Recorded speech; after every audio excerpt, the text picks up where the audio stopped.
يقول يا أخي انت تسمع الجزائريين، يا انت أخي تقول يا أخي يا وسخت أخي يا أخي الجزائريين. لحظة خليني أنزلك تحت. خليك تحت أنت تستمع وأنت ساكت عشان ما تطلعش.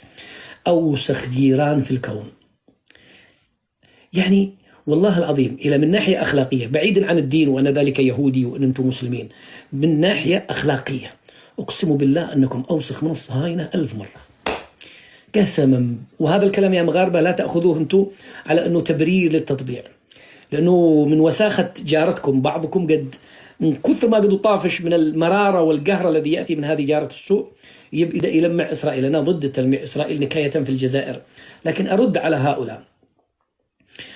هؤلاء يا أخي أنت أوسخ من اليهودي، والله العظيم أنت أوسخ من اليهودي إذا قارناك بمنطق الأخلاق.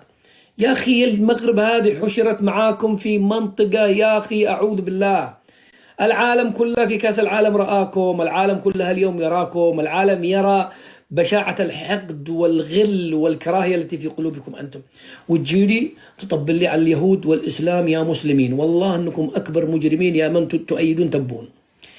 أقسم بالله لا يقل تأييد التطبيع في المغرب خطورة ونذالة وحقارة ممن يؤيدون تبون، وهو يقطع الأرحام ويقطع ويقذف النظام تبون يقذف الأعراض والمحارم في المغرب. استحقوا شوية.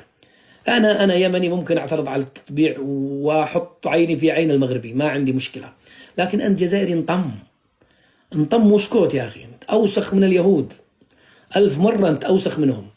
والله اليهودي العربي والصهاينة العرب أوسخ من صهاينة إسرائيل. فكنا منك يا أخي.